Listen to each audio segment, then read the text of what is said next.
안녕하세요. 테크한스입니다. 오늘은 IT 회사에서 이직하는 이유에 대해서 몇 가지 알아보려고 합니다. 이직하는데 이유가 뭐 특별할 게 있겠습니까만은 IT 회사에서 다른 업종에 비해서 발생하는 일들이 좀 있는데요. 그런 부분들에 대해서 한번 공유 나누어 보려고 합니다. 첫 번째로 사람 부분이 있겠고요. 두 번째로 기술, 세 번째 급여, 네 번째 기타 등등의 이유가 있는데요. 첫 번째로 사람입니다. 인간관계라고 하죠. 사회생활을 하다 보면 많은 사람과 부닥치면서 많은 사람과 만나면서 일을 하고 협업을 하게 되는데요.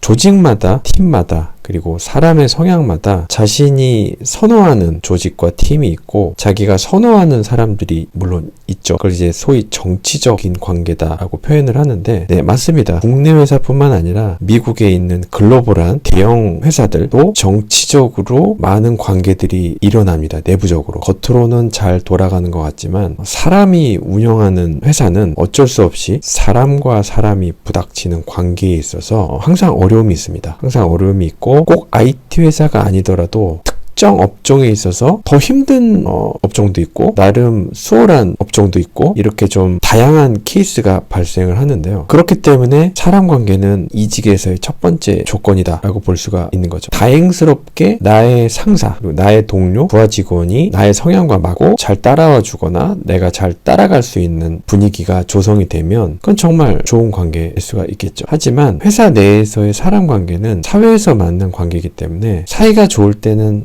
한없이 좋지만 사이가 한번 틀어지기 시작하면 굉장히 관계가 껄끄러워집니다. 왜냐하면 회사 생활, 직장 생활이라고 하는 것은 매일 나가서 매일 얼굴을 맞닿고 일을 해야 되기 때문에 좋을 때는 항상 좋지만 관계가 틀어지면 정말 하루하루 회사 나가는 게 아침에 눈을 뜨면 또 회사 나가야 된다는 게 굉장히 고통스럽죠. 그렇기 때문에 사람 관계가 굉장히 중요하고 어렵다는 것이 단적인 예로 사내 연애도 마찬가지입니다. 잘 돼서 나중에 결혼까지 이어지게 되면 좋지만 안 좋게 틀어지게 되면 결국 둘 중에 한 명은 나가게 된 그런 관계 그것도 결국은 이 첫 번째 사람 관계와 관련된 부분들입니다. 그래서 전체 업종에서 사람 관계가 어렵고 특히 그 영업 판매 조직이나 또는 뭐 구매 부서도 마찬가지지만 사람과 사람이 관계하는 업무들은 다 어렵습니다. 당연히 다 어렵고 커뮤니케이션 스킬이라든지 매너, 예절 등을 평가가 좋으려면 또는 수월하게 생활을 하려고 하면 그런 것들이 다 어우러져야 되는데 그런 부분들이 어렵기 때문에 이 관계가 어렵다는 건데 이제 IT 회사 쪽 입장에서 보자면 IT 회사는 주로 이제 기술과 일을 하기 때문에 사람과 일하는 경우가 사실 상대적으로 적습니다. 물론 IT 회사마다 특징이 있기 때문에 다르겠지만 적어도 뭐 인사팀이나 세일즈나 이런 사람과 사람이 맞닿아서 일을 창출해야 되는 부서나 팀에 비해서는 사람과 마주칠 수 있는 기회가 많지 않기 때문에 이것이 장점일 수가 있습니다. 특히 IT 회사에서는. 그래서 뭐 조직마다 다르겠지만 거의 뭐 컴퓨터하고만 주로 대화하고 그렇게 진행되기 때문에 그런 부분들이 IT 회사의 장점일 수가 있는데 IT 회사에서도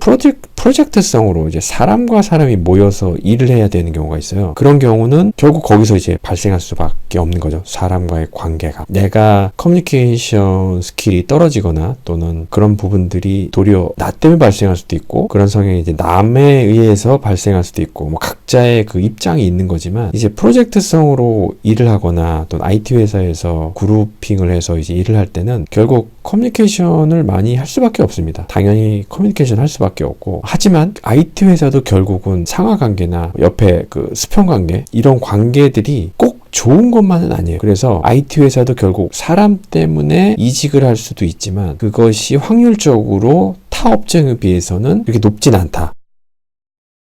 두 번째로는 기술을 들 수가 있어요. IT 회사에서 이직하는 경우 중에 타 업종에 비해서 IT 회사 업종에서 IT 업종에서 다른 점이 있다면 이 두 번째 이 부분인데요. 기술 회사, 테크 회사다 보니까 자기가 이제 맡은 업무가 기술에 굉장히 디펜던트한 업무일 수밖에 없고요. 결국 사람과의 관계가 타 업종에 비해서 좀 적게 배제된 대신에 개발자나 엔지니어 입장에서는 이 기술과 커뮤니케이션을 하는 거죠. 거죠, 대신. 근데 이 기술이 결국은 나랑 또 맞느냐, 이 부분이 또 관건인 거죠, IT 회사에서는. 그래서 사람과의 관계를 배제한 대신에 다뤄야 할 이 기술이 나랑 잘 맞으면 좋은데, 먼저 첫 번째로 이 기술이 나랑 맞기 전에 이제 신입사원 입장에서는 익혀야 되는 대상이기 때문에 배제하고요. 기존에 했던 그 경력자들 입장에서는 기술이 또 회사마다 또 편차가 있습니다. 그래서 이전에 했었던 영역 같은 기술이라 그래도 다를 수 있고, 새로운 조직에 와서 다루는 영역이 다를 수가 있기 때문에 전에 다뤘던 기술이지만 그 영역이 잘 맞았지만, 회사를 이제 이직한 후에 같은 기술이지만 이 영역에 맞춰서 일을 하려고 하다 보니까 내가 조금 원치 않는, 약간 자기 입장에서는 재미가 떨어지는 업무를 맡을 수도 있는 거거든요. 그러니까 업무라 하면 이제 기술과 관련된 업무죠. 직무라고 볼 수가 있는데, 그렇게 뭐 적응하려고 노력하면서 다니더라도 내가 정작 관심 있는 기술은 따로 있을 수가 있거든요. 이를테면 나는 지금 뭐 시스템 파트에서 일하는데, 또는 OS 파트에서 일하는데, 나는 사실은 빅데이터 쪽에 관심이 있어. 그러면 지금은 주어진 일이기 때문에 시스템 쪽 일을 하고 있지만, 이제 마음은 이제 빅데이터 쪽인 거죠. 그래서 여기서 IT 회사의 직원들이 조금 흔들리는 부분들이 있어요. 뭐냐면 직장 입장에서, 그러니까 직원 입장에서 그 일 자체를 이제 하나의 주어지는, 어느 회사나 가면 할 수 있는 일반적인 회사의 일로 생각을 하느냐, 아니면 아까 얘기한 대로 내가 특정하게 하고 싶어하는 업무나 기술이 있는 거죠. 아까 얘기한 대로 빅데이터 쪽에 관심이 있는데 회사에서는 그 일을 안 하거나 또는 타 부서에서 한다고 했을 때, 나는 시스템 파트에서는 일할 수 있지만 어려움 없이, 처음엔 어렵지만 뭐 어떤 일이든 1, 2년 하면 익숙하게 되는데, 그 1, 2년 이후에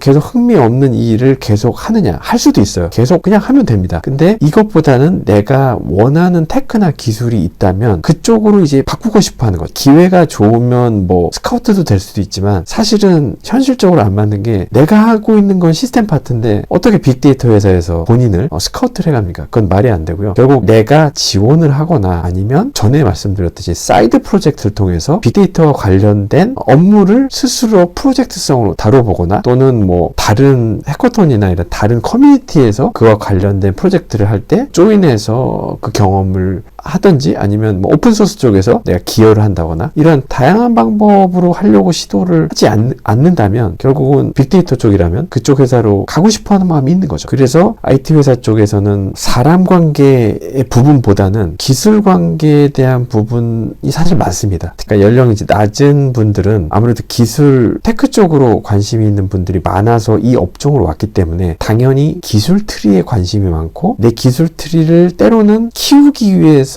전략적으로 회사를 이동하는 경우도 있습니다. 그리고 미국 같은 경우는 또 우리나라도 그렇지만 IT 회사, 즉 한 회사에서 10년, 20년간 계속 있는다는 얘기는 꼭 맞는 얘기는 아니지만 조금 무능한, 되게 많은 좋은 기회가 있었을 텐데 계속 남아있게 된 이유가 뭘까라는 그런 약간 평판이 좀 있어요. 꼭 그걸 따라갈 필요는 없지만, 그래서 IT 쪽에서는 특히 미국 같은 경우는 최소 3년 주기로 해서 많이 이동을 하거든요. 우리나라도 그렇긴 하지만, 근데 이제 또 갈 곳이 있으니까, 왜냐하면 내가 기술을 갖고 있다면 그 기술을 원하는 회사는 계속 발생을 하기 때문에, 그 나라가 망하지 않는 이상 그의 영역은 계속 존재하기 때문에 그런 기회가 있기 때문에 IT 회사에서 일한 직원들이 이직하려고 하는 시도를 하게 되는 거죠.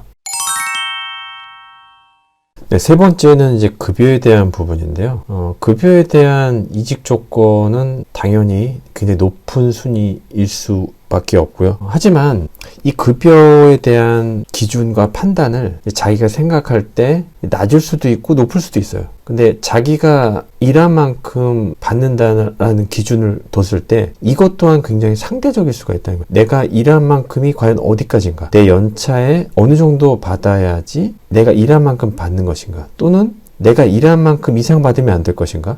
당연히 되죠. 특히 우리나라 가장 큰 S전자 신입사원 같은 경우 연봉 아시죠? 일한 만큼 받는 거 이상으로 받고 있죠. 그런 입장에서 봤을 때는 굉장히 상대적인 것 같아요, 이 부분이. 많이 받으면 많이 받아서 좋겠죠. 예를 들어서 급여가 좋은데 워라밸도 좋다. 이게 최고 아니겠습니까? 당장 직원 입장에. 때로는 남들과 비교했을 때 어떤 상대적인 내 급여의 수준일 수도 있고요. 판단 기준이요. 그렇기 때문에 급여에 대한 부분, 급여 숫자에 대한 부분이 타 업종도 마찬가지지만 IT 업종에서도 굉장히 큰 요소일 수가 있고요. 특히 제가 이전에 실리콘밸리 이야기 영상 찍었듯이 사실 미국 영미권에서의 어떤 그 국가에서의 IT 직종에서의 연봉은 높은 부분, 그 숫자에 대해서 약간 그쪽에 이제 세금을 많이 내니까 그 숫자에 대해서 판단하는 부분, 국내에서의 그 급여에서의 숫자에 대해서 만족하지 못하는 분들이 숫자만을 쫓아간다면 실리콘밸리로 갈 수도 있어요. 갈 수만 있다면. 근데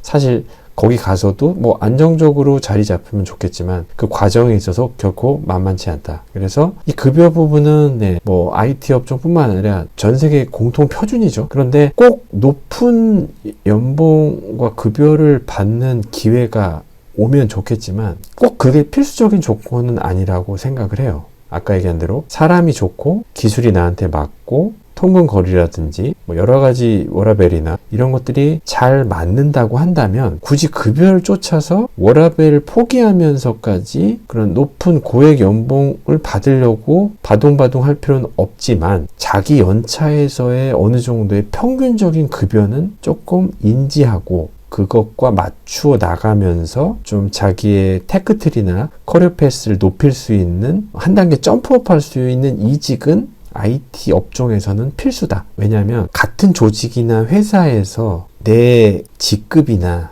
연차에서 그 이상으로 더 많이 받기 위해서는 자기 조직 내에서는 사실 불가능합니다. 가능할 수도 있지만 굉장히 희박하고요. 결국은 이직, 다른 회사로 이동을 하면서 연봉과 급여를 높이 받는 전략. 적게 받은 이직은 사실 그렇게 큰 의미가 없어요. 왜냐하면 이직하는 회사도 전 직장에서의 급여와 커리어와 연차를 고려해서 사이징을 해서 연봉, 급여를 제시를 하기 때문에 전략적으로 어느 정도 안정적으로 올라간 연차 이전까지는 3년, 5년 정도 수준으로 좀 급여를 만족하지 않는다면 3년, 5년 차 정도 레벨에서 계속 점프업하는 이직의 트라이는 필요하다고 생각을 합니다. 전략적으로. 한 회사에서 뭐 S전자처럼 한 회사에서 정말 좋은 워라밸과 좋은 급여 조건으로 계속 간다면 10년, 20년 쭉 갈 수도 있지만 그런 게 아닌 조건이라고 한다면 어느 정도는 이직에 대한 전략을 세워서 이직을 하면서 급여 관리를 하는 것도 굉장히 전략적으로 좋은 이직이다라고 판단이 됩니다. 네, 이직 사유 네 번째는 이제 기타 부분인데요. 이 부분은 되게 다양한 조건들인 것 같아요. 네 번째를 꼽자면 이제 복지 쪽이겠죠. 근데 복지는 사실 아주 좋은 것도 있지만 복지는 역시 복지이기 때문에 뭐 앞에서 뭐 급여나 이런 부분이 만족스럽다면 사실 복지 부분은 사실 뭐 사람마다 다르겠지만 평균적으로 보자면 높지는 않은 것 같아요. 뭐 물론 이제 뭐 휴가 제도라든지 뭐 요즘 뭐 그런 부분들이 되게 좋은 회사들도 있는 거를 알고 있는데 조건을 보자면 뭐 여러 가지가 있겠죠. 뭐 이민 가시는 분들도 있을 테고 자녀들 교육 때문에 이동을 하는 경우도 있고 자기 부업을 하던 게 성장을 하거나 또는 그렇게 넘어가거나 또는 아니면 뭐 임대업으로 하거나 뭐 집에 유산을 갑자기 상속받아서 그만두거나 한국에서는 이제 최소한 앞에 있는 그 세 가지 조건이 가장 큰 것 같아요. 그런 부분들 때문에 이직을 할 수 있는 조건들이 성립이 되는 거라고 생각이 들고요. 그래서 이제 마지막 결론적으로 말씀드리고 싶은 거는 이직 조건은 많은데 내가 언제가 이직의 적정한 시간인지는 솔직히 딱 정해줄 수는 없을 것 같아요. 그게 갑작스럽게 어떤 계기에 의해서 갑작스럽게 발현이 돼서 생각을 고민을 하고 결정을 내리는 경우도 있고 전략적으로 뭐 3, 5, 7년 주기로 해서 옮기는 거는 사실은 너무 인위적이지 않을까. 그러니까 내가 계기나 어떤 상황이 발생을 했을 때 고려하는 것도 좋긴 한데 근데 아까 말씀드렸듯이 아주 롱런하려고 할 수 있는 회사가 아닌 한은 3, 5, 7년 주기로 한 번쯤 내 위치나 급여 조건, 뭐 복지 같은 것들 한 번쯤 생각을 해보고 이동을 하는 것도 굉장히 현명할 것 같은데 근데 사실 늘 그렇지만 경제 사정이 안 좋다 보니까 미리 그만둬 버리는 경우는 굉장히 리스크가 있는 것 같아요. 그래서 이직하면서 반드시 적은 둔 상태에서 유리한 위치에서 협상할 때도 마찬가지지만 진행을 해야 될 것 같다는 생각이 들면서 마치도록 하겠습니다. 네, 지금까지 테크한스였고요. 내용이 유익하셨다면 좋아요, 구독 부탁드립니다. 감사합니다.